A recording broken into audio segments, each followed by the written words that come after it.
Impressive. It wasn't me. It was me. Was that the Shaggy defense? You know it wasn't me. It wasn't me. We know it wasn't Chuck. We know it wasn't Chuck. Yeah, because I use the least amount of stuff and my audio works. Today, at this time. And your color's almost normal, too. So that's a plus. I told you I got rid of that piece of, you know what? After all the sun he got last week at Dayton, I saw Yeah. Chuck outside. I saw Jim outside, for crying out loud. That was kind of He shocking. saw me outside. Almost every video I make has me outside. Yeah, well, you know. Unlike the guy at the top left. I don't need to go outside. The oscilloscope. Look at his color. better Look in at his the house. color. Look at his color, though. He's got a little sunburn. He How does. cute. I didn't get burned. My people don't burn. We usually just spontaneously combust. But yeah, my ears on Saturday afternoon. I was. He was rubbing the goo on the ears. I was trying to. Yeah. Looks like a keep the Ferengi. ears in the shade. Can Was we like, say okay. Umox on the live stream? You just did. Like 6 people in the chat got that reference. I got that reference. I showed my nerd card. Right. 77.3 ham was a little red on Monday or Sunday. He was a redder shade of brown. Right. I was inside all weekend, so no tan yet. You couldn't tell, Max. How you doing, Max? Good. How are you guys? Good, Max- good. Max, you were here for some odd reason. You want to tell us a little bit about what you want to talk about? Yeah. Wait, I thought we had to wait 42 minutes before we introduced Wrong Max. show. Let's say- Wrong show. No, wrong Oh, show. Wrong okay, show. okay. Yeah, That's- This is yeah. Thursday No, night, not Tuesday night. Right. Yeah, And they so may I'm never here. get to it.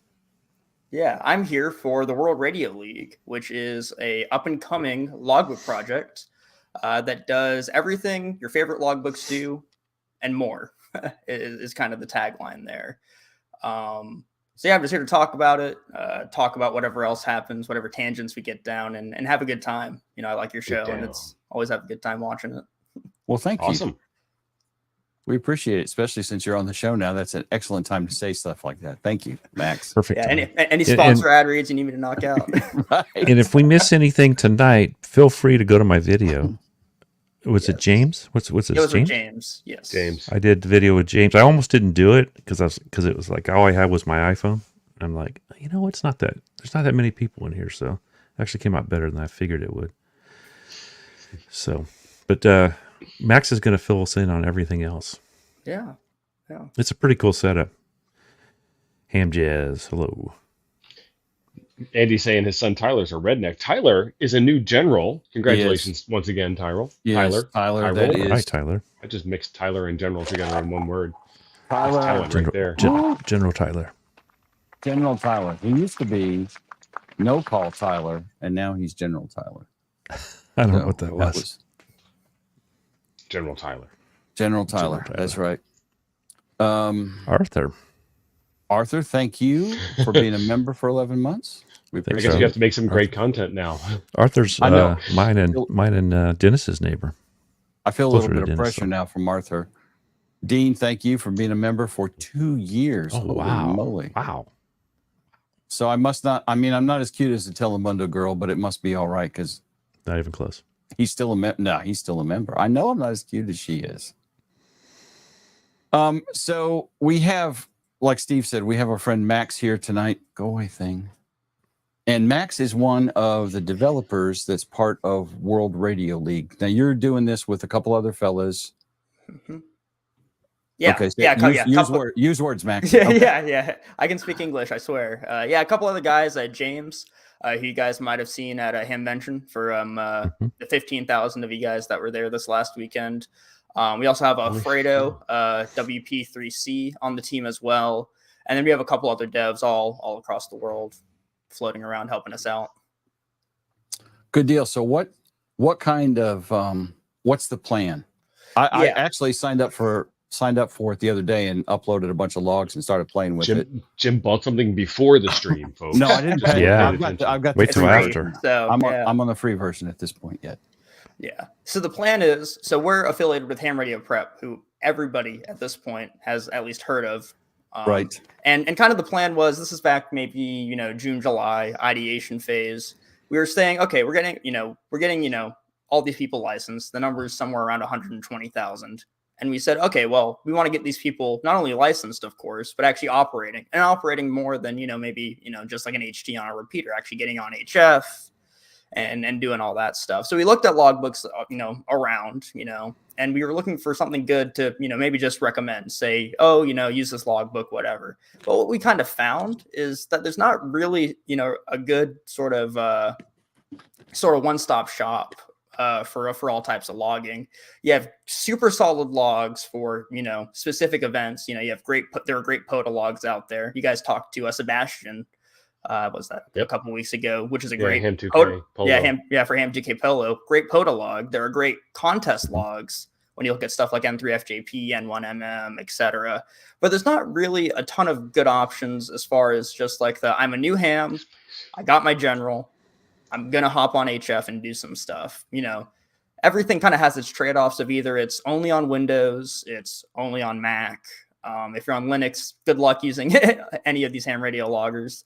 And so we just wanted to build a nice cross-platform logbook that does everything you might want to do as a new amateur radio operator. And really, through the past, probably we started in October, so what's that make it? 8-9 months, 7 months, yeah, something like that. Something like that. It's really become its own sort of thoroughbred beast, where we're able to basically solve problems people have with all these different logbooks and then just provide it all in one easy to access solution.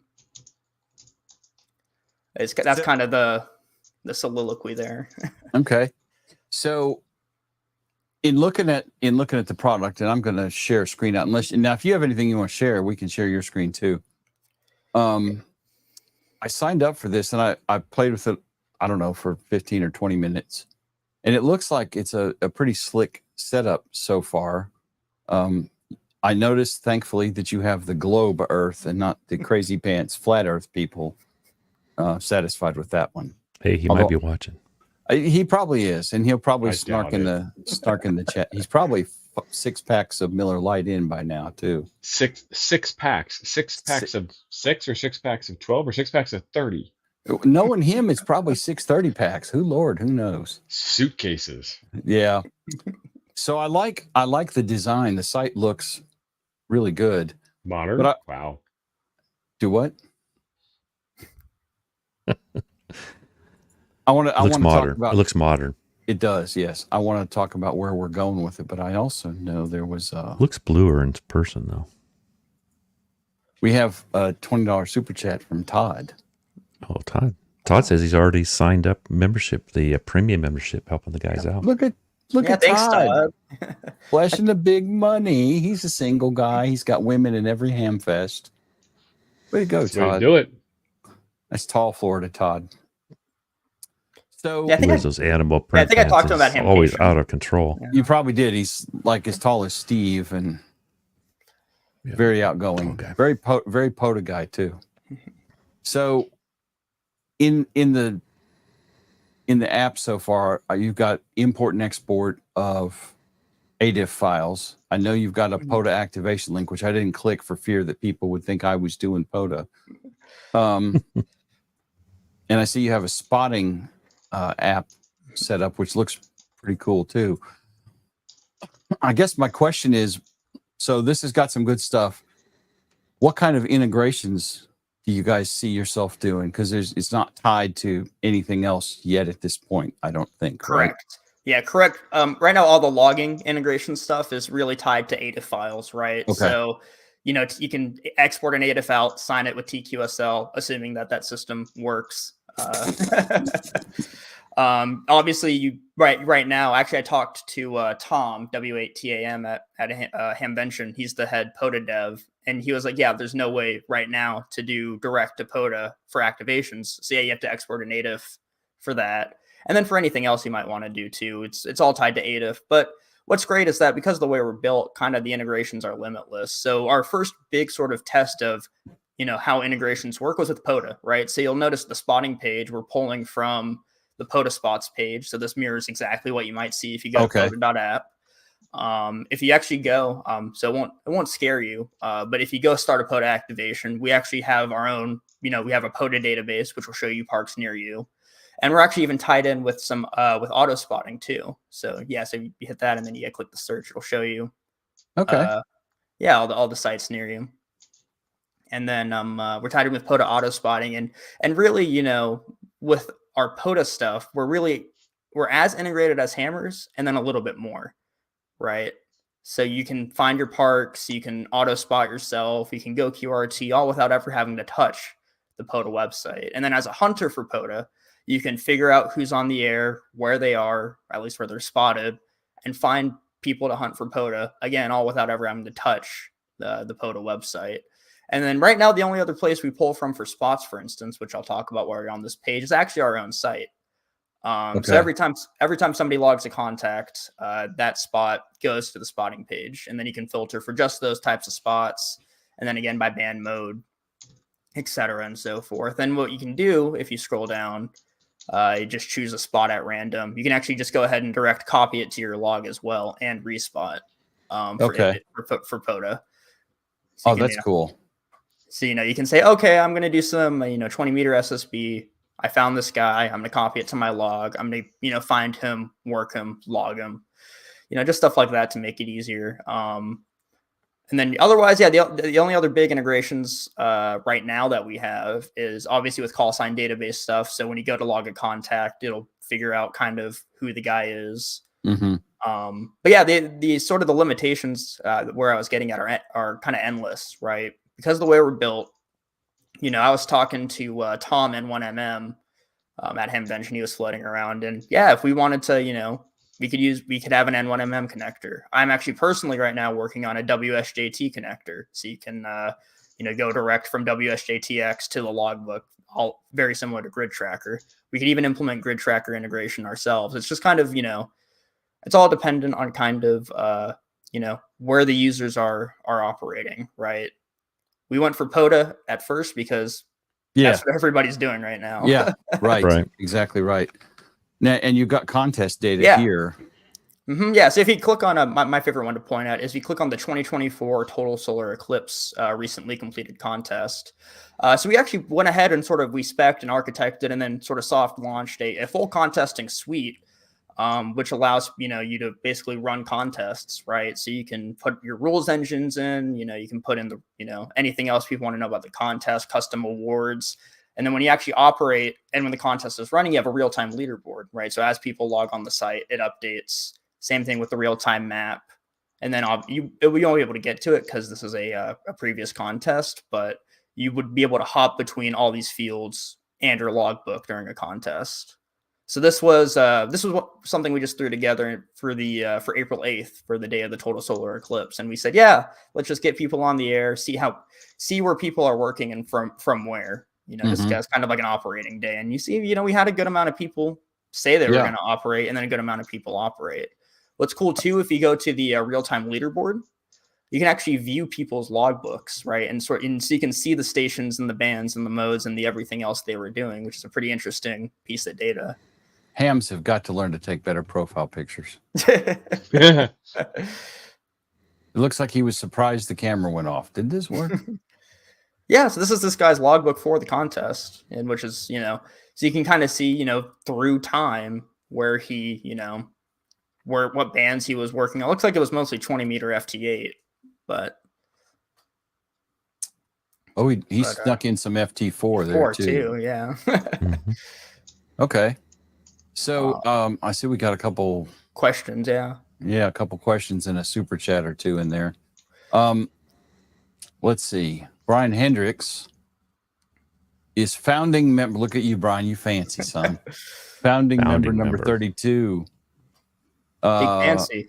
So not used for logging. So this is actually a great question. So one of the things we were demoing at Hamvention, and I won't be able to show it today because I'm on my Windows computer and I have an iPhone, so I won't be able to AirPlay it up. But we do have a mobile app with a public beta coming out next Tuesday. Oh, awesome. So yeah, I can get you guys on that too, and it'll be on iPad, iOS, and that'll solve the big sort of overarching offline question, right? Because being a website, you do kind of need internet to get to it.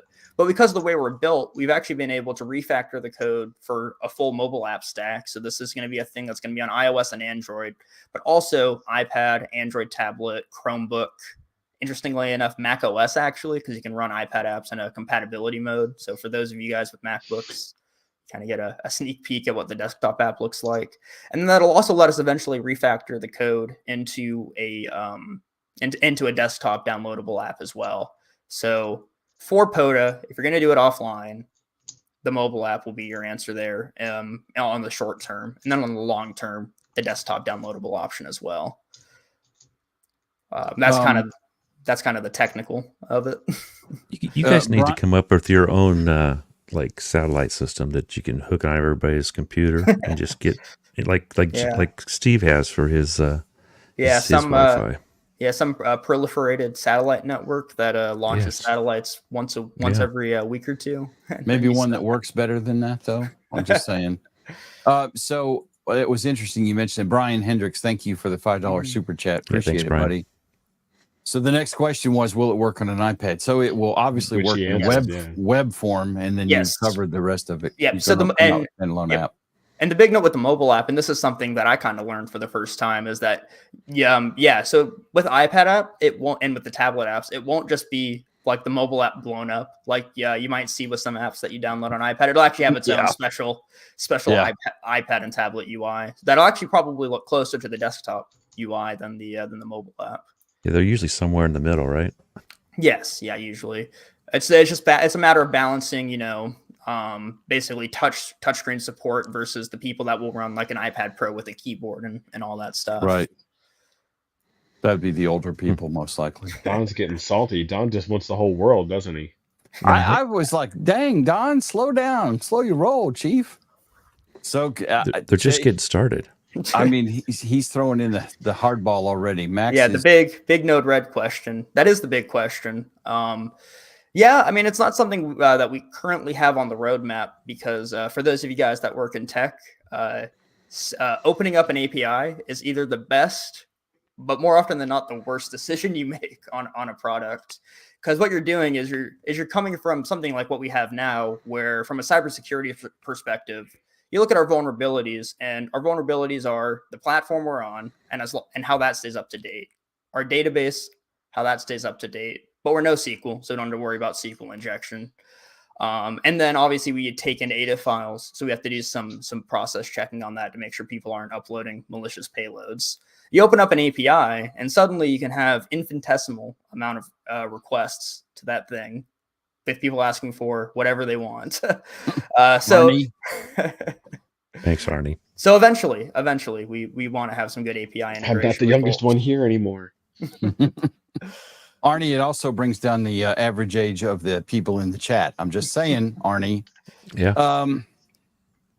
Yeah. So Jody is also asking the hard-hitting questions. So this has become a thing lately with another platform. We're not going to mention their name, but so you guys are going after a subscription model, which is fine. Sure. You're not doing this because you just love ham radio that much. You got to eat. You got to eat. Yeah, this is my fault. People always like, why didn't you do this for free? Why didn't you do it for free? Right, you do it for free. I got a job so I can eat. But if y'all that's actually family. You know I like to eat. Yeah, but that's actually a great question. And I can actually take a little bit of time to talk about the subscription model. So if you go to the top right to the hover arrow of your profile, you'll see a manage, become a member. Right, yeah. So if you click that, it won't subscribe you to anything, but just a nice little background. And as you'll notice, really, the only real big things you get right now by becoming a member is you get that nice founding member award. So you can actually kind of reverse calculate how many people have become founding members based off of that number, if you knew what number we started at. But really, the big things you get by subscribing at this time is just being able to import more contacts because that costs us a certain amount of money, right? And then also some PDF printable awards, very a la QRZ, and some pre-release stuff if you're a VIP member. But the big thing is that everything that you've seen so far, and really everything on the site today, is completely free to use, and your data is always yours. So we have people that will import all their contacts in, they'll use it for a little while, and then they drop off. Assumedly, that means they probably left. But we don't, we're not in the business of kidnapping your data. So whatever's on there is yours, and our free tier will always do kind of what you want it to do. The basic logging thing. Exactly. Yep. So going back to that, actually, and I closed the page off. So going back to this, for example, so it says import up to 10,000 contacts. Yeah. So I imported my Log. QRZ log the other day, and it had, I don't know, 7,000 or 8,000. Yeah. Is that 10K? Is that a hard limit, or is that how many I can pull in at one time? Yeah, so that's a hard limit. So what we Okay. So what we have is so for new users, and this is actually a good thing it works, is we have basically a transition period where basically we say, yeah, it's 2024. Amateur radio has been a thing for almost 100 years now. I think maybe 100 years, pretty over much. 100, I think. Yeah. So most hams that are, most hams that have been licensed, over the past 10 years are probably coming from some form of another logbook, and they already have their own, contact log. Like, yeah, you had QRZ. A lot of people store their stuff in Logbook of the World. A lot of people have their own local SQLite database logs. And so we have basically a transition import. So we'll say whatever amount of contacts, up to 10,000 is actually the number. You can, for your first time, just import, basically just to get all your stuff in there, right? So then this can become your logbook. Okay. But for anything above that, so in our testing of this feature, which was back in October, we had Alfredo, Whiskey Papa 3 Charlie, who's a big contester, import his log. And so he's a contester. He logs every contact. His log was, I think, somewhere in the margin of 250 or 300,000 contacts. And not only did it just take a while to process all the contacts, we're hosted in the cloud. So we also, we looked at, the calculation there based off of everything. And we were like, wow, if hundreds of people are importing thousands of contacts, that's going to kind of cost a lot of money. What is the, I don't know off the top of my head, what's the average record length for an ADIF log entry? Average records that we've noticed is it's been in the hundreds of contacts, hundreds, maybe low thousands. No. I was like, what's the average record length? The individual packet. Yeah. If I log a contact, what is that about? Probably 80 bytes, 120. Yeah, about 80 bytes, 120 bytes. Yeah. But the costs come into all the processing. So it's cool, actually. So if you hop to your profile, we actually ran analytics on all 7,000 of your imported contacts. You can go ahead and start to see your breakdowns of your of all that stuff, right? So, we can see what bands you're active on and see what modes you're active on and all that good stuff. And you can generate single contact view stuff. If you go to that QSO map, we actually can only go out to 500 most recent. We can, do all that stuff basically from the get-go, search through your log. And so that's kind of where the import cost comes in, not from like the raw file size. So I know somebody that won't be doing that, so you're good there. Right. Because he's scared the government will track him.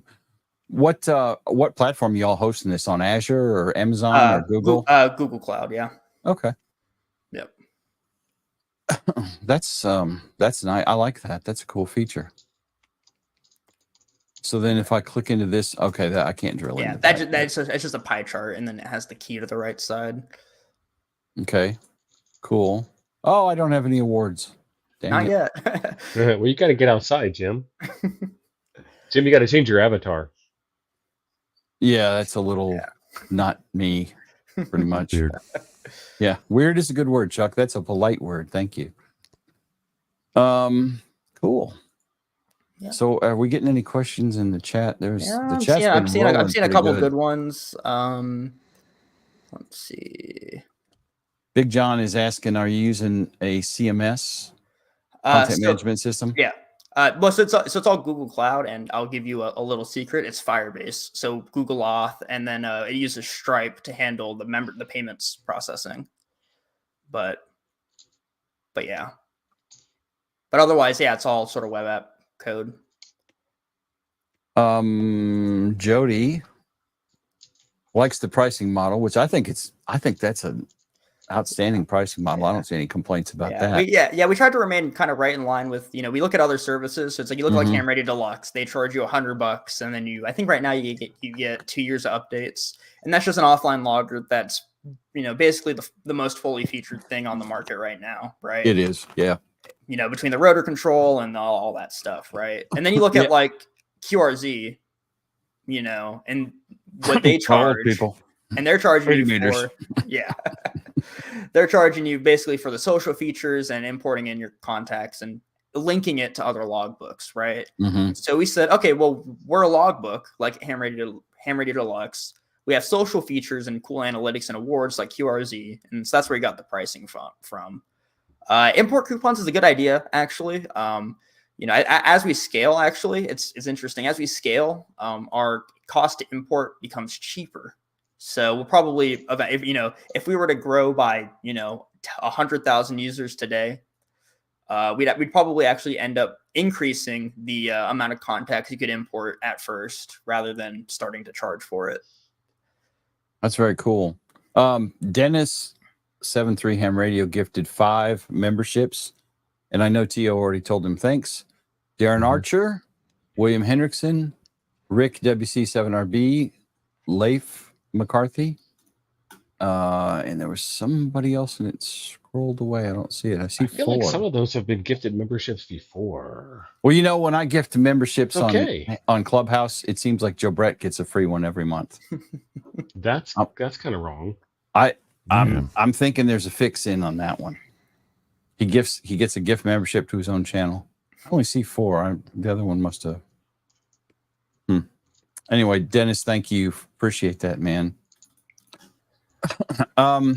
So the award thing. So you're doing something similar to like what QRZ has with worked all people in the bathroom and all those kind of worked all Walmarts, right? All Yeah. that stuff. That should be a thing, man. Yeah, no, there's a big contest. Well, not a big contest, but there is a contest that has run before called Walmart's on the Air, or Walmart. I think it's Walmart parking lots on the air. Yeah, WMPLOTA. Yeah, some long acronym. Womplota. But yeah, so I see some questions about cat control coming in. It's in the roadmap. Yep. It's actually very soon in the roadmap. It's like everything, it's a big implementation thing, right? So for those of y'all that do Meshtastic, that serial connections can work over web browsers, because that's all cat control is a serial connection. Right. It's just a matter of doing the implementation, right? So it's a mix of getting hamlib stuff up and running, or doing it or reverse engineering it ourselves and allowing people to configure their serial stuff and figuring out what browsers it works on, right? So like on my Mac, I run Arc.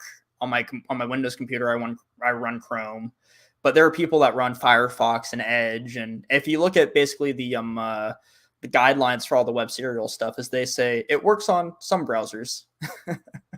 Right. And so we kind of want to do it right. And, we don't want to say, hey, cat control's out, only if you're on Google Chrome versions 48 or higher. Right. So our friend Simon is asking, will this spot the DX cluster, et cetera, et cetera, et cetera? Right now, the only place we spot out to is POTA right now.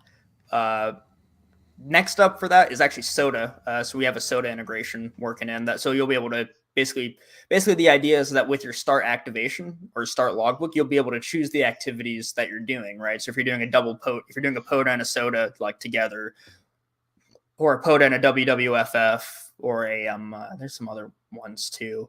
But the point is, so right now it's just POTA. Once we get some more stuff out of the roadmap, we'll go back and work in other integrations. Like DX cluster is a Telnet link. Yeah. So 1983 called. Yeah, which is actually it's the most interesting challenge we kind of face is a lot of stuff in amateur radio is either just not documented super well. Like I'm sure you guys talked to Sebastian about that with the POTA stuff. Or it's just built on old enough protocol that we have to kind of make our own solutions to ingest it, right? So Telnet links and all that stuff. That's why $3,000 radios have a DVI connector on the back and only do 800 by 600. And then so with 800 by 600, boy, are you living large? It was a 7610, man. I mean, hey. I got standards. So I see Chris Bricker. He says sewed up on a mountain offline logging. Yeah, for those of you guys just tuning in, the mobile app will be fully offline and then it'll sync. Nice. So that makes sense. A store and forward kind of setup. That's great. Yeah. Which is, that was actually one of the biggest pieces of positive feedback we got from folks at Hamvention is they'd say, I use hammers. And then I'd say, oh yeah, well, when you use hammers on your phone, how do you get your logbook out to the POTA website? Because you can't act on most phones. You either have to kind of trick the Poto website to let you upload because of like some screen size stuff, or you have to somehow get that ADA file from your phone to your computer by either sending yourself a Discord message or emailing yourself. But with our mobile app, you'll be able to log offline, go back online, when you get back home or get into the nearest Waffle House, and then just sync it to your. I'm a Wahoo fan, buddy. Yeah, and then sync it to your desktop, export the ADA file, and then shoot it up. So Chris also had another good question. Have you? Yeah, I assume you could use this for like some historical propagation science stuff. Yeah, that's some post-August stuff in the roadmap. Is once we have all this data, you're right. There's a lot of interesting things you can do with it. And I had a lot of interesting conversations with folks over at the Hope Hotel during Hamvention, some big contest guys. And there's a lot of interesting data sources for large contact logs as well. So yeah, there's a lot of interesting things you can do with the contact data. And basically, I think I already said it, but our roadmap goals is, so we started up in October, and then by August of this year, our basically we'll end up at full parity with any other logbook you might want to use. And then so from August forward, we'll start doing a lot of interesting innovation, right? Stuff that you maybe haven't thought about as far as amateur radio is concerned. Jason's wanting to know something that makes sense to you, maybe, but I get what he's saying. Yeah. I quit programming with Turbo Pascal in 1992. It So shows, hey, I'm taking a COBOL course, so Your OM is showing. Bless your heart.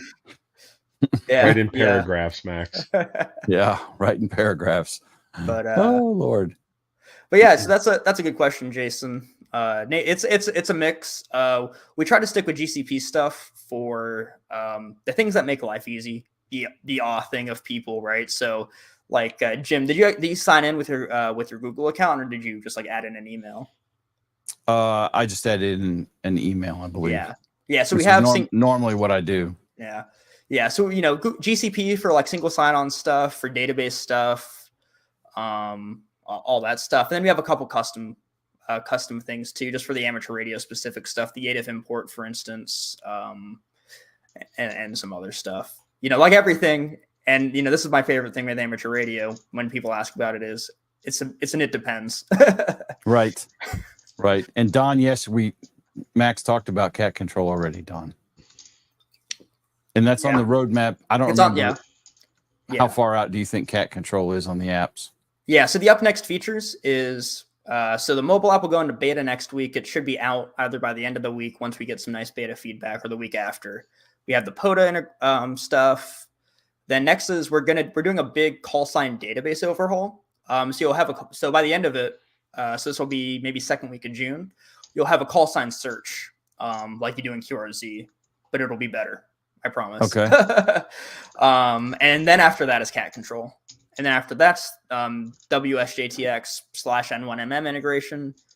And then after that is some more stuff. Oh, you got some other people out here in Alabama. Yeah, I'm based in Madison, so. Oh, are you? Okay. Yeah, okay. Yeah. So so James, who you talked to, he's based out of Atlanta. Alfredo's actually based out of Puerto Rico. Nice. And then I'm in Madison. So I'm okay. Actually, my roommate is from Wetumpka, so that's kind of in the Montgomery area. Right. Yep. That's right up here. KM4OOS is in Dothan. Okay. Yeah. Yeah, I'm here in the Gump. Well, I'm actually not in the Gump. I have all my own teeth. I'm south of the Gump, but cool. It seems like it's got some now. Is there a straight contact lookup yet, or is that not implemented yet? So you can look up your own contacts. So if you go to your logbook, you can search through that, or your profile. But yeah, no, like a straight contact lookup. Yeah, like I hear some clown named KM9G on the radio. I'm like, who is this guy? Yeah, so for US call signs right now, we're linked in with an API. And yeah, it'll pull his information. Okay. But yeah, no, the whole call sign database stuff, the biggest front end part of that is getting sort of that search feature. So if you hear a guy, you punch in his stuff, you see his bio if he has one, or or you can actually, one of the things we're building out is you'll be able to invite him too. See, I know But well, I have contacts with Charles. So Yeah. So something See, cool. look, Chuck does FT8 occasionally. Yeah. So one of the cool things you can pull is if you hit the little eyeball indicator on one of those, you should be able to pull up a little single contact view. Look at that. Yeah. Looks like that one doesn't have the other side of the location data, but yeah, it'll pull out basically it's basically a mini QSL card. It'll show as much information as you have on the contact, so station locations, band mode, frequency, any comments. You plug in your radio information, it'll give you that stuff too. So let's see if some of these. Yeah. So some of these, if you don't have, yeah. So there you go. It's going to all be dependent on whatever fields you had in the ADIF import, which what we found is varies. Like Logbook of the World, your report export doesn't have signal report, doesn't have frequency. It has band, call signs, and that's about it. Oh wow. Okay. So yeah, I hope nobody here is using Logbook of the World as their source of contact log backup, because you not don't really at this get much time. out of it. Not at this time. Because all I hear out of them is it's not us, man. Yeah, Don, you're right. Yeah. Don was asking, he's kind of a troll. We like Don. He's our favorite troll. But he's asking for cat control. You support TCI, which I think is something the Anon or the Hermes use. Yeah, it's the new version of cat control. Don's gonna be all fancy pants. Yeah. Yeah. I mean, well, he's got all of them. Yeah, the route we're likely going is we'll have basically cat control and then a bunch of the hamlib template stuff for people that are using their own radio, like standard fare radios, your 7300s, your 991As, your K3s. But then we'll probably also open up the serial bus too. So if it's kind of like an advanced mode of if you know what you're doing, plug in your serial connection stuff and run with it. Right. I'm trying to catch up on some comments here. Yeah. That's my comment. It was a good comment. Yeah, about HDMI. Yeah. I mean, if Raspberry Pi can afford to put HDMI ports on their cheap ass computers, I think freaking Yaesu and HDMI ICOM compatible. It's the port free. Yeah. Yellowcraft can. I think ICOM could afford to, and Yaesu as well. Oh, yeah. I would even say go a step further. Just go DisplayPort. Yeah. Well, that's Don's favorite thing. You're spending $1,200 on a radio. You can afford $1 for the license. But yeah, DisplayPort would be fine too. I'm like, DVI, really? I mean, let me check my calendar. 1997? No, this is 2024. At this point, DisplayPort is the Betamax of the VHS world. Yeah. I agree it's better, but that doesn't matter because my laptop still has an HDMI port on it. Yeah. Yeah. I was on the VHS side of that argument. I lost the disc wars though. Oh, you went Laserdisc, or did you go? No, I backed HD DVD versus Blu-ray, and yeah. So your Xbox 360, I have the player for my Xbox, so I can watch my 12 or 15 HD DVDs, which I haven't even moved off the shelf in 15 years. See, it's weird. At 20, I've kind of avoided most of that. Like, there's not really been any format wars in my lifetime. Yeah, not for. Well, I think the last one was the Blu-ray one, and with streaming, that whole thing is kind of gone in the crapper anyway. Yeah, before it beats Blu-ray. Yeah, with that, my dad said, "Yeah, we're getting Blu-ray," because the Blu-rays always came with the Blu-ray and the DVD and the everything else. But let's see. Jody is our Canadian troll, by the way, and we met Jody at Dayton last week, and Jody seemed like a great guy. He gave me Canadian Smarties. He seemed like a great guy until this comment. Well, we were at Détente last week because he was on American soil, but now he's back in the Rodina, and we see the sass is starting to come back out. That's our Jody. So he can't submit a bug report. There's a reason for that, Jody. There are no bugs. There are no bugs. No, it should work. You probably just have to have to fill out all the fields. Yes, or it could just not be working because we did push out. He's got a screenshot in the Discord. Let me see if I can do something with this. Okay. It's going to take me like 6.5 minutes, though. Brian wants to know if we can import our logs from PODA. Yeah. As long as you can get the ADIF file out. So it's got to be an ADIF. Yeah. That's the glue. That's the glue. Which there are a lot of tools that'll help you convert your logs Yeah. to ADIF. Oh, there's all sorts of them. Free ones, you cheap hams, free ones on the internet to convert from ADIF to whatever. So a question back about integration stuff. Have you guys talked to any of the vendors about built-in WRL support? Like Ham Radio Deluxe supports, EQSL and QRZ and yada, yada, yada. Yeah, I mean, we basically know what kind of has to happen for those. It's just not a priority, right? Okay. On the sort of ego selfish side, it's because, we kind of, one of our long-term goals is to kind of become that source of trust. So it's like, why would you put your stuff into QRZ? But on the short term, it's just a lot of dev time for, what can be put towards more important stuff, cat control. Oh, I don't. Yeah.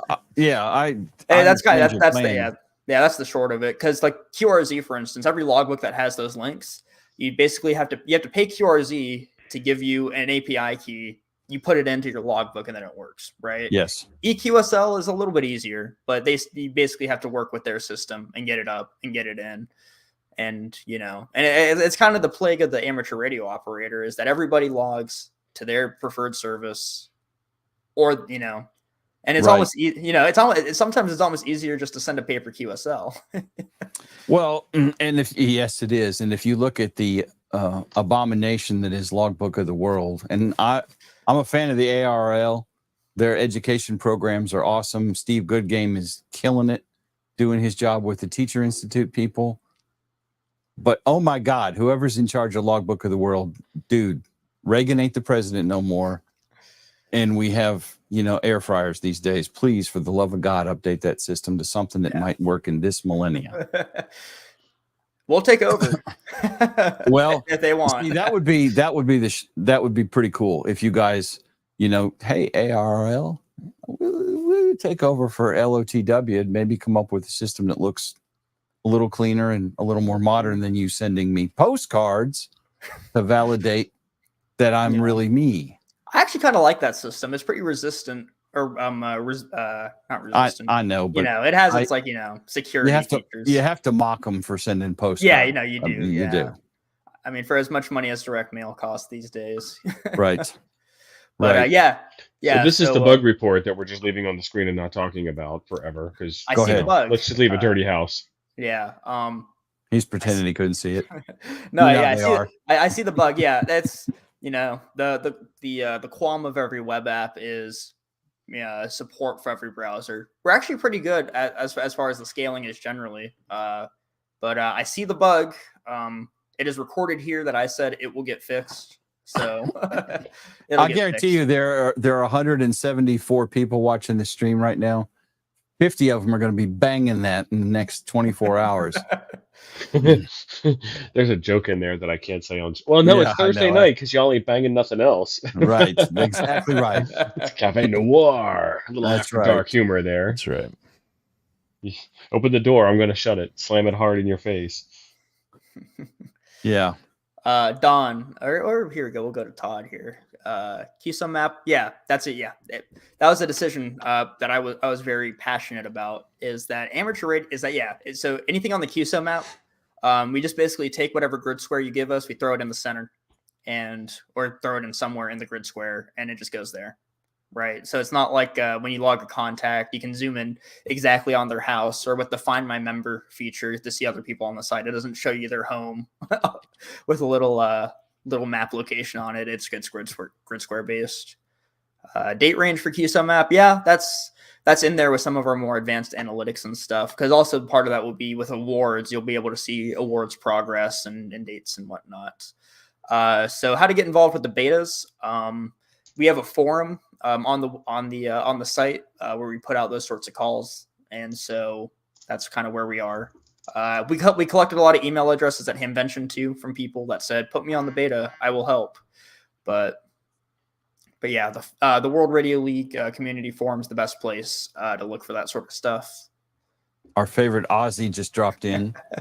Let me see. Yeah. It's 7:45, so it's like lunchtime in Hayden's place. Yeah, 10:45 a.m. in Hobart. Yeah. What? Yeah. What are you having for lunch today, mate? Vegemite on koala, Ghost. maybe. Koala. Drop bear. Bonza. Let's see. We've got a lot of questions tonight. So Jim, you have subscribed to this. Do you have it integrated with FT8 yet? Yeah, well, I mean, export the ADIF file, pull the ADIF file out of my my WSJTX folder. Pull the ADIF file out of your Yeah, I thought I was going to FT8 say. directory. Well, I started to say FT8, and then I meant WSJTX. Yeah, you just download the ADIF file.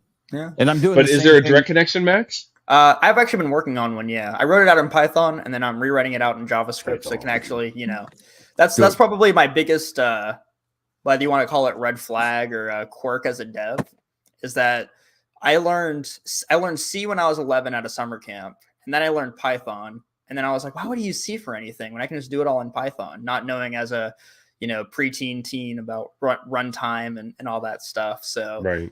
So I basically at this point will write out stuff in Python and say, okay, yeah, that's how it works, and then just write it in another language. That makes sense. I mean, it's the argument that I have for Python is why would I program anything in Bash when Python exists? But that's not the same thing for C versus Python. Totally different. Right. No, probably the silliest thing I've done in Python. It wasn't Bash, but in high school I did a cybersecurity competition, and one of the big things we had to do was set secure passwords. So I had a Python script that would take in a users.txt file of all the users on the machine, and then write a batch file script to then go in and set the passwords.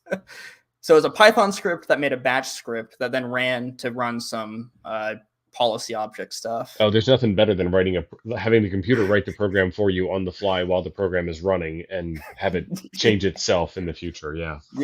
Yeah. 13-year-old me was not the best programmer. In 2 years, you've grown up.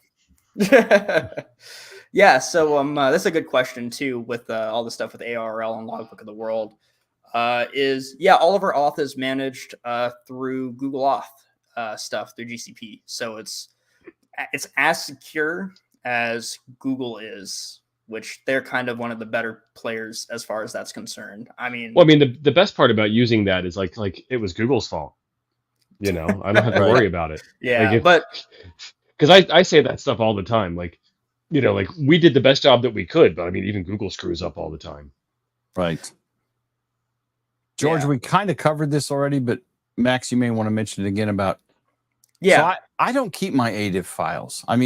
So right now I'm importing them into another website, and once they're imported there, then I will push them out to LOTW when it actually is up and working, and import from LOTW, and that's kind of my source of truth is that other website. But I delete ADIF files out of WSJTX after I push them. So I don't know if he's asking size or total record count. So if it's record count, it depends on your subscription, right? Yes. So and the size is driven by the record count, of course. So by contact number, your first import, just whatever it is, can be up to 10,000 contacts, which is at around. Well, it doesn't matter what file size you import, because we'll just do the first 10,000.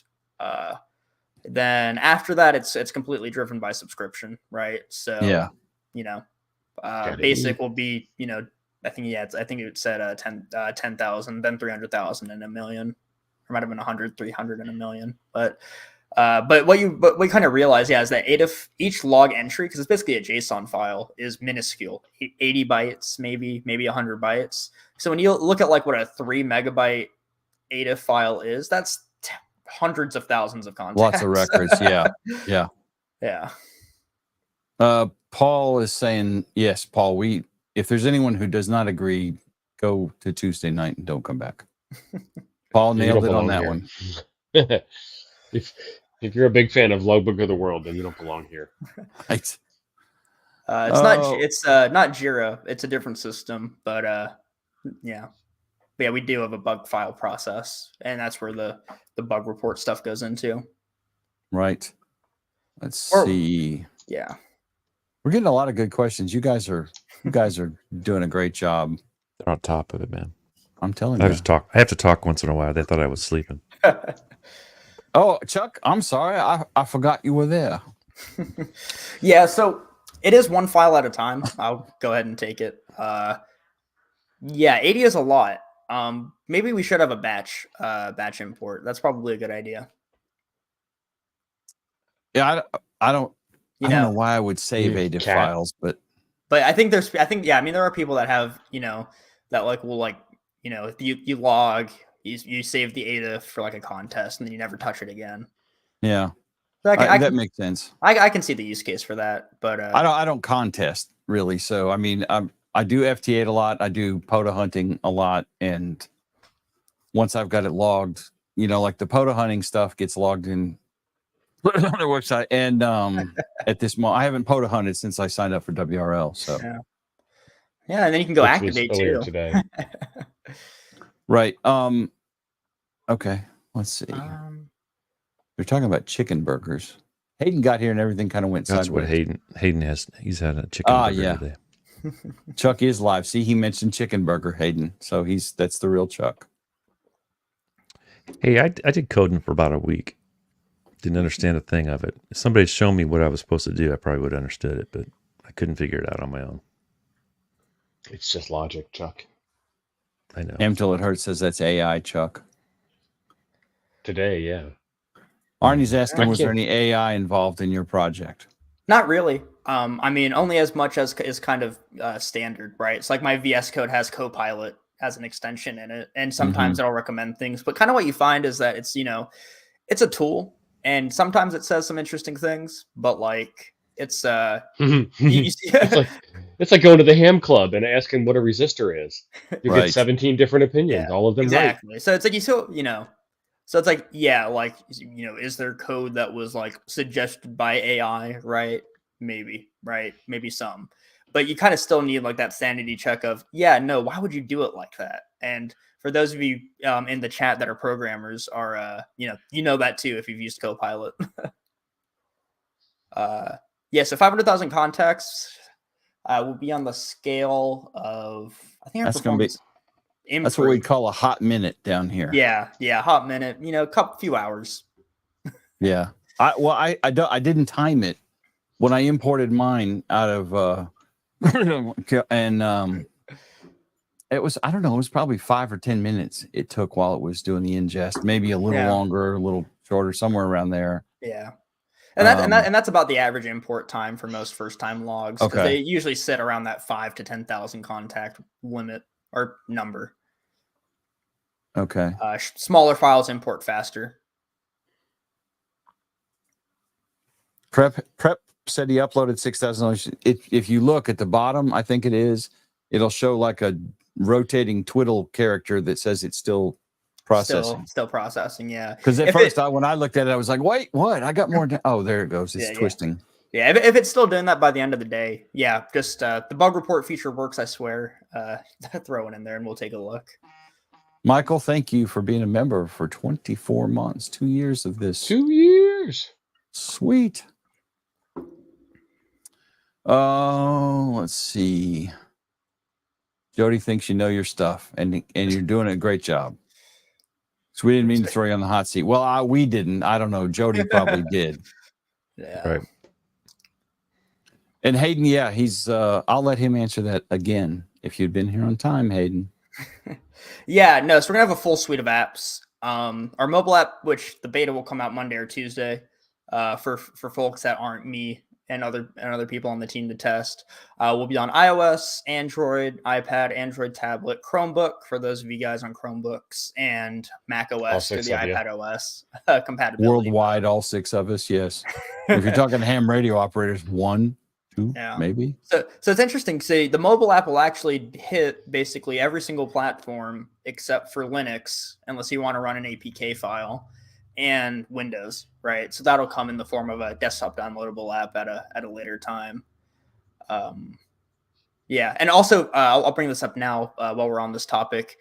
The Android app will be on the Play Store, but it'll also be on one of the alt stores for those of you guys that are on like Aptoid or Aurora or those sorts of things. That's so cute that you think there's 1 or 2 of them that are on the alternate stores. Hey, we had at least like 5 different people ask at Hamvention. I bet they were all under 25 too. Yeah. Hayden's saying he's got people looking at logging app options, but still lean toward N1MM or Log4M. Yeah. And so what I'll say, which are old looking. Yeah. But like if you're a contester, it's kind of hard to beat N1MM. I mean, it's bad. It's not only built really performant, right? Because it's built to run on Windows and, and in the way it's all built, but it's also been battle tested. So, Frank is, can this replace, say, N3FJP or N1MM for multi-computer logging at, say, field day so Tank Frank doesn't break your computer? Yeah, so it's actually funny. So some weird things that have inadvertently happened as far as this is concerned. So we don't officially have the support, but because we're all in the cloud, if you have network access, right? It's like I've been on my computer and then like I've been over at my station behind me on my phone logging, and then I go back to the computer and it updates the contacts. So not something battle tested. It does work. And we're all going to be down. I'm actually going to be in Atlanta, which is where James is based out of for Field Day. So we'll be probably testing it there too, a little bit more. Field Day's coming up next month, June 22nd. Yeah, I didn't know the exact date. I was trying to. Excellent. Tim has a hard hitting question, Max. I don't know if you want this one. It's going to put you on the spot. After we spent a lot of time in meetings doing trade studies and decision matrices and all these different things, and we just couldn't make Windows 95 work. Yeah. Tim's computers are done. He has to buy a new one now. Yes, Ham. The cloud is. We used to call it a server on the internet when we were speaking to the management. Now we just say the cloud. The cloud. But they still don't get it. Right. Yeah. But as far, but sounds smarter though. It sounds smarter, and also we don't manage any appliances.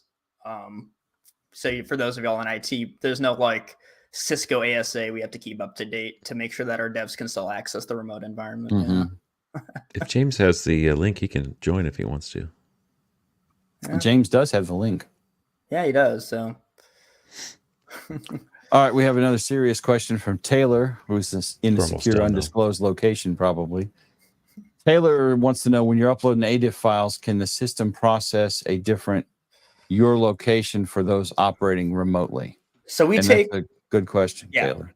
So for people that create new logs, we have logbook templates, and you can hop in the settings, and you can set different operating locations. So like, obviously for POTA, your operating location is whatever park or location you set if you're out of TOOFR or whatever the case.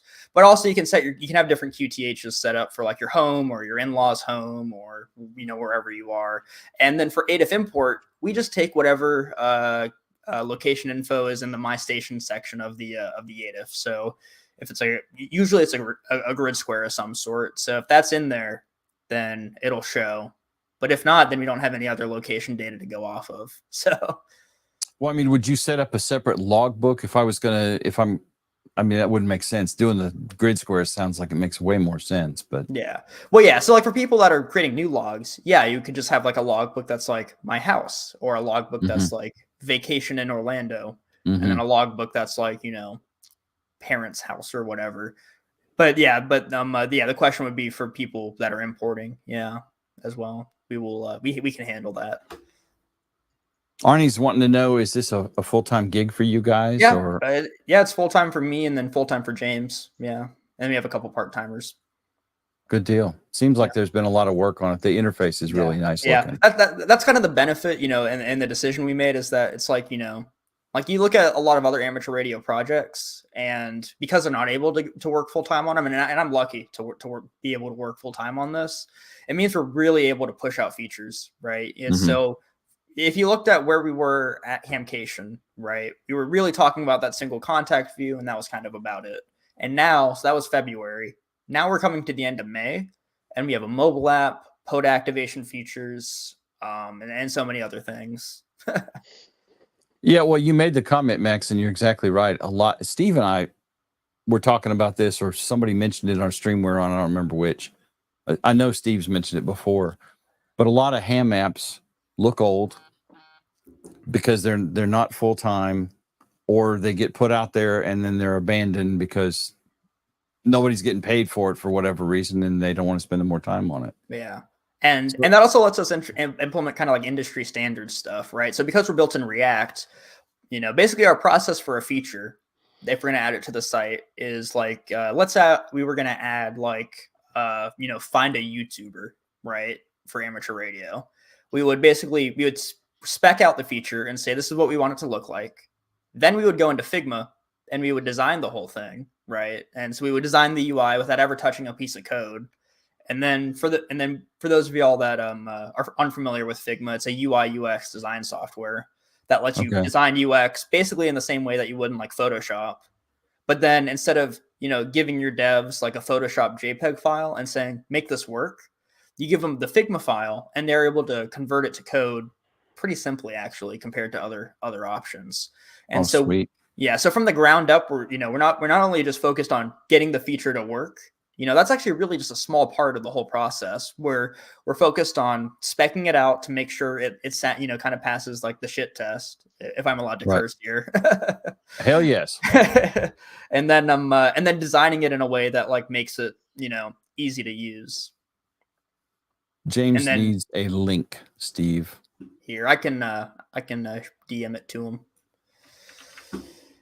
But I think we're wrapping up here. I don't know what your time frame's like. Well, we're over time. Yeah, it's 8:00 now. But that's okay. I mean, we're fine. Eight's not here because he'd have to leave to go pee. So yeah, I'm in for the long haul. Well, let's not get crazy, youngin. Let's see. See you, John.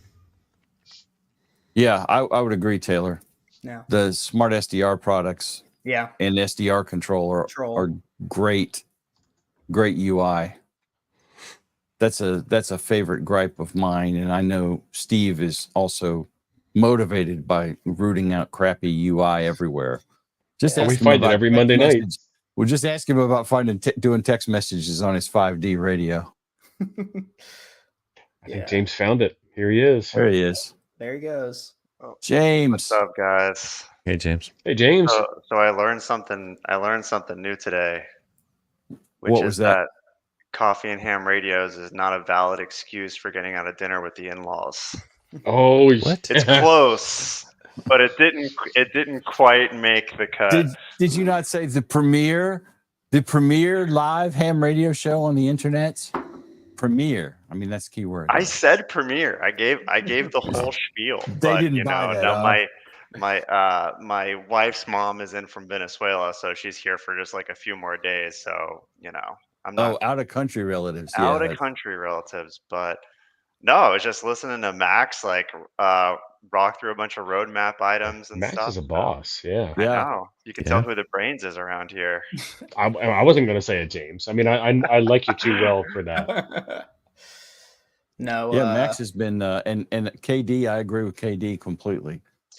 But I'll only be here for a few minutes. I know everybody's staying late, but I did want to comment on. I think somebody raised a good point, which is like what happens to a lot of ham radio apps is something starts out you're really passionate about for a while, and then after a while it starts to kind of fade out, or somebody who's working on it part-time is getting 100 bug reports a month and can't fix them. And I think that's one of the big challenges we're trying to overcome on the commercial model, is like trying to make something that is the free version is good enough to where people can use it and it does what you need it to do.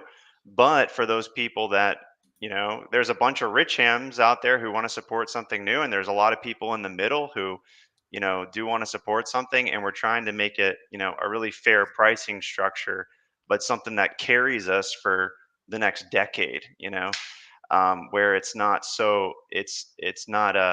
priced so high that people, it's like, this is just not fair, but at the same time it's something that's sustainable. I would say we're still in the hole on this thing. We do have some subscribers, but we put a lot into it. But it's because we're trying, again, we think there's a lot of potential here, and that's what we're trying to execute on. Yeah. Yeah. I think I just found another bug. All right, so I'm trying to subscribe. Should. I was going to do it on the show because, like, I always buy stuff on the show. Oh, there you go. I hope I didn't do that twice. I don't like you guys that much. I'm just saying, James, Max, I appreciated everything you're doing, but A double charge is definitely not a feature. But yeah, okay. Tim, did you want your credit card number on screen? Whoa. My credit card number's not up there on screen. Last 4 are. Your code was. Son of a bitch. Well, I said Well, I that mean, the before. It last was up four- on screen. No. The last 4 I don't care about, but I really don't want you getting the CVC either. Yeah. So Yeah, while you're doing that, what I will actually also talk about here is for those of y'all international hams, I'm actually giving a forum talk at Friedrichshafen, the German ham fest. That's nice. big over there. So for those of y'all over there, I'll be there. So oh wow, company overseas trips. That's pretty cool. Max, Obvious- how long do we have before we have multilingual support in the app? well, my français est très mal. No Oui. speaking. Oh, Lord. Nine speaken Sie Deutsch or speaken Sie Deutsch 9, however you say it. I can barely speak English sometimes. Jim knows that from being in the South. Right. I have to But, translate. I'm from Chicago, so I have to translate. What did he say? No, Okay. I haven't even. Well, I'm from Charleston, South Carolina, so we have a big Gola community, which is a whole Mhm. language in and of itself too. So, Right. So, All right. Well, I need value for my money, son. I just did the big enchilada. I want lots of ham paper and Well, stuff. first of all, we're sending you a band plan, so you're gonna get that. We'll get you Oh, your gosh. World Radio League band plan for the wall. That comes with the VIP. The VIP comes with a back scratch. Max is gonna fly to your house. Ooh. yeah, and I can drive to Montgomery. Hey, are you? You could mow the grass. I can't get my 13-year-old to do that, but she's like, no, I'm scared of the lawnmower. I'm like, okay. That sounds like bad Uh, parenting, Jim. Steve, did you do Orlando? I saw you in Orlando and Dayton, so you did both this year. Did I everybody did make both. Yeah. I did. I suppose. I did Courts We Fest, Hamcation, Orlando, and Huntsville all in a row. Oh, I'm gonna man, do a that's Huntsville again. Okay, And we're actually going to HamCon Zion. And Utah. That's Yeah. awesome. We had you guys went on to Zion live. last year. What's the breakdown, guys? Orlando versus Dayton. What's the favorite? Dayton. Mm. Dayton. It's Dayton? tough. It's tough. So it really comes down to how you can hang at the local festival. So Orlando has this thing where you can camp and you don't have like a 17-year waiting list to get into the campsite. So if you get into the campsite, there's a lot of stuff that happens at the campsite itself, including this guy that shows up in a humongous orange semi, tractor trailer semi, and provides free Yeah. food for everybody, like 17,000 pounds of brisket, like amazing amounts of smoked meats. So that's really cool. Huntsville is really cool because we all go up to Montesano Mhm. and hang out on the mountain, which Yep. is a POTA and Yeah. a soda, and there's the pavilion Yep. and just lots of ham activity going on. And then Dayton is cool because of FDIM, 4 days in May, and the festival itself is just too big to consume. I mean, you were there. It's too big to consume. Yeah. I felt like Orlando was kind of comparable on the size, though. I mean, I I had a think blast so, at both, yeah. but Yeah. they were But it's- pretty. But as far as the external events, like I kind of have to give it to Dayton just for Contest University alone, right? It's like that's I a like- whole. Yeah. Go ahead. I was just gonna say, like, Contest University and the stuff surrounding that. I mean, it's basically the biggest meetup of international contesters of the year, right? Mhm. It's bigger than Visalia, right? Which is just for contesting, and it's similar size to the meetup the international contesters do over in Germany and Tokyo, and it's just all those guys for 4 days. I think the flea market is better organized at Dayton than Orlando. Yeah, but Huntsville wins for flea market because you don't have to walk outside. Indoor Well, and air conditioning. Yes, sir. Indoor and air conditioning. Huntsville loses for food on premise at the Yeah. venue. Because the VBC is notoriously bad at that. Yeah. Yeah, that's like the I don't low know. budget. I don't know what's worse, the Orlando rules $12 banana on a stick. Yeah. I mean, the winner for food clearly is Dayton because the Yeah. Variety. The Skyline I hear chili that the and bourbon chicken Oh, yeah. Skyline chili is not food, Max. Max, it was nice talking to you. See you later. Bye, Max. Why did we invite this Skyline chili.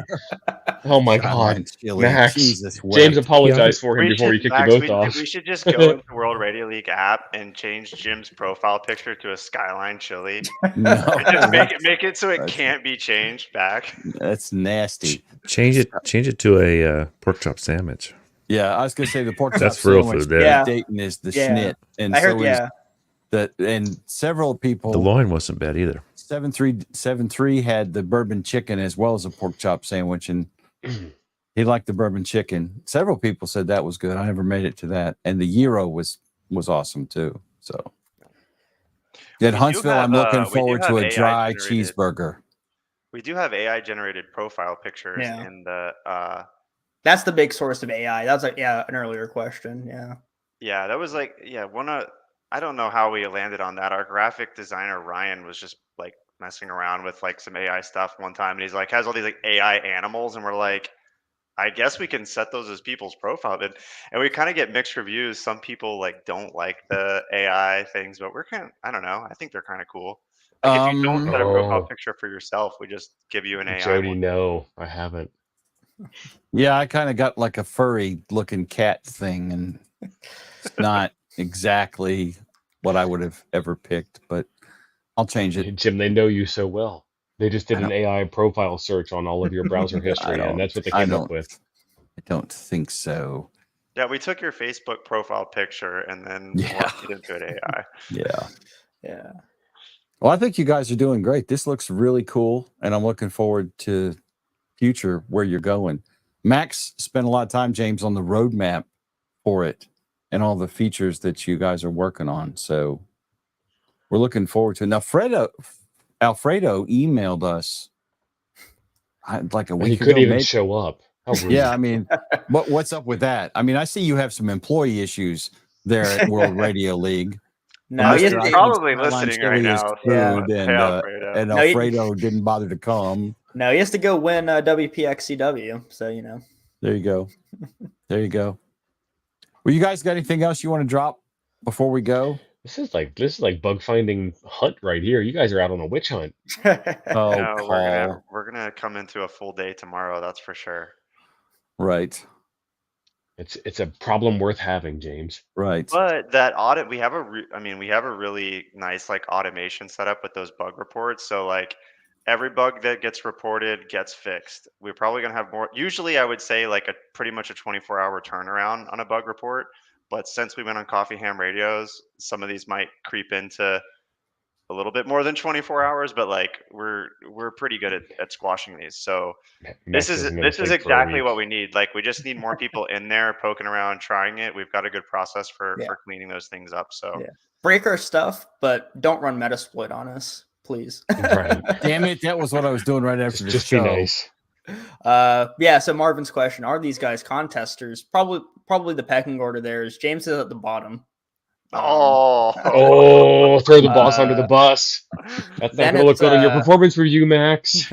Then Alfredo's up at the top for sure. I mean, he runs a multi-op contest station for all the big whatchamacallit. He goes through all the big, CQ Worldwide, NAQP, CQWPX, ARL, IDX, all that stuff. And then I'm somewhere in the middle. It's like when I have time for it, it's fun. But like I'm a single op. I run a 7300 with 100 watts. I can maybe do a 15 word a minute CW exchange if I'm like really focused on it. And I have a wire antenna in my yard. So it's, I'm not competitive, but I'll hop on. I think Son, we know people who have great wire antennas, and we can talk to you. Have we talked to you recently about our wire antennas? So yeah, I mean, side my antenna's good. It's a half size G5 RV, so it's a 52-foot dipole with I think it's like 16 feet of ladder line to act as an electrical match, and then that just gets fed into my into a tuner, and then into my radio, and it works fine. But because of the HOA I'm in, everything has to not be visible. stealth. Stealth, yeah. So it's up in some trees, basically right at or slightly below my roof line. So I'm surely getting some weird. Well, Ape lives in an HOA. Theoretically, I think he's in a cave somewhere in Nebraska, but he likes the Poseidon. Ever since we came out with Poseidon, he'll in our private chat, he's on and on and on, and I can tell he's on FT8 because my radio starts glowing. Yeah, it's dangerous. I live, being in the Huntsville area. I'm right by that new Gigaparts store, so it's right. So it's like I'm always like, yeah, I could just go over and like I finished building the QMX kit the other day. It's that little QRP Labs. Did you stand in line to get that the other night? No, actually, I bought it before him mentioned. It came in Wednesday, which is when I flew out. Okay. But no, I built it. Sponsoring an antenna and a mug for you. I think we're out of mugs, so maybe Glenn is going to sponsor 2 mugs for you. We ain't got no mugs. two antennas for you. I said that. We ain't got no mugs for these mugs. We out of mugs. Yeah. Yeah, that's pretty cool. So, James, you got anything you want to drop in here before we go? Kevin's question about the typing the person's call sign.